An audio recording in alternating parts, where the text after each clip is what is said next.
ಒಂದು ಕಾಲದಲ್ಲಿ ಯೆಹೂದ ದೇಶದಲ್ಲಿ ಶಾಂತಿಯ ಮಸುಕಿದ ಹಸಿ ಬೆಳಗಿನ ಜಾವದಂತೆ ತೋರುವುದಿತ್ತು. ಆದರೆ ಆ ಶಾಂತಿಯ ಕೆಳಗೆ ಅಳಲುತ್ತಿರುವ ಪಾಪದ ನದಿಯ ಹರಿವನ್ನು ಜನರು ಕಾಣಲು ನಿರಾಕರಿಸುತ್ತಿದ್ದರು. ಅರಸನು ಯೋಷೀಯನ ಆಳ್ವಿಕೆಯಾಗಿದ್ದರೂ ದೇವರ ನುಡಿಯನ್ನು ಜನರು ಮರೆತು ಹೋದರು. ಅವರ ಮನಸ್ಸು ಬಾಳನ ಮೂರ್ತಿಗಳ ಕಡೆ ಹರಿದು ಹೋಗಿತ್ತು.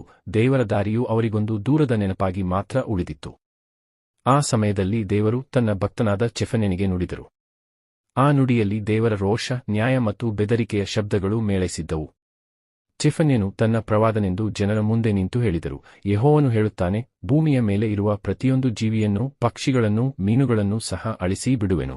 ಪಾಪಿಗಳು, ವಿಗ್ರಹಾರಾಧಕರು, ದುಷ್ಟರು ಯಾರೂ ತಪ್ಪಿಸಿಕೊಳ್ಳಲು ಸಾಧ್ಯವಿಲ್ಲ. ಜನರು ಮೊದಲು ಚೆಫನ್ಯನ ಮಾತುಗಳನ್ನು ಹಾಸ್ಯವಾಗಿ ತೆಗೆದುಕೊಂಡರು. ದೇವರು ನಮ್ಮನ್ನು ಬಿಟ್ಟು ಬೇರೆಯವರನ್ನು ಸಂಹರಿಸುತ್ತಾನೆ ಎಂದು ಅವರ ಮನಸ್ಸು ಅಹಂಕಾರದ ಮಡುಗಟ್ಟಿದ ಕುಡಿಯಂತೆ ಬದಲಾಗಿತ್ತು. ಅವರು ದೇವರನ್ನು ಆರಾಧಿಸುವಂತೆ ನಟಿಸುತ್ತಿದ್ದರು, ಮನಸ್ಸಿನಲ್ಲಿ ಮಲ್ಕಾಮನನ್ನು ಪೂಜಿಸುತ್ತಿದ್ದರು.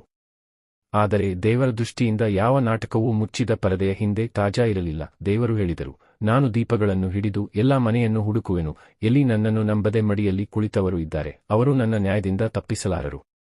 ಒಂದು ದಿನ, ಅದು ಯೆಹೋವನ ದಿನ ಎಂಬ ಭಯಾನಕ ದಿನವಾಗಿತ್ತು. ಎಲ್ಲವೂ ಬದಲಾಗಿತು. ಮಾರುಕಟ್ಟೆಗಳಲ್ಲಿ ವ್ಯಾಪಾರಿಗಳ ಕೂಗು ನಿಂತಿತು. ಕೋಟೆಗಳ ಪೈಪೋಟಿಯು ಗುಡ್ಡಗಳ ದಡಂ ಎಂಬ ಶಬ್ದದಲ್ಲಿ ನಶಿಸಿತು.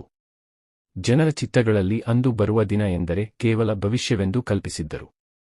ಆದರೆ ಅದು ಸತ್ಯವಾಯಿತು. ಅವರ ಬೆಳ್ಳಿ ಬಂಗಾರಗಳು ದುಪ್ಪಟ್ಟಿಯ ಹಾಗೆ ಮೆಲ್ಲಗೆ ಉರಿದು ಹೋದವು. ಯಾರು ದೇವರನ್ನು ಅವಮಾನಿಸಿದರು, ಅವರ ಮನೆಗಳು ನಿಷ್ಫಲವಾಗಿದವು. ಅವರು ತೋಟಗಳನ್ನು ಬೆಳೆದರೂ ಹಣ್ಣುಗಳನ್ನು ರುಚಿಸದೆ ನಿರಾಶೆಯಿಂದ ಮರದ ನೆರಳಿಗೆ ಕುಳಿತರು. ದೇವರ ಕೋಪದ ಬೆಂಕಿ ಅವರು ನಿರ್ಮಾಣಿಸಿದ ಪ್ರತಿಯೊಂದು ಅಹಂಕಾರ ದೋಣಿಯನ್ನು ನುಂಗಿಬಿಟ್ಟಿತು.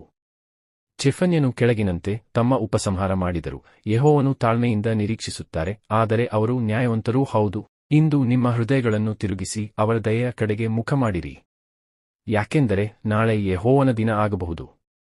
ಇದು ಕೇವಲ ಯೆಹೂದದ ಜನರಿಗಾಗಿಯಲ್ಲ, ನಾವು ಓದುವ ಪ್ರತಿಯೊಬ್ಬರಿಗೂ ದೈವಿಕ ಎಚ್ಚರಿಕೆಯವಾಗಿದೆ.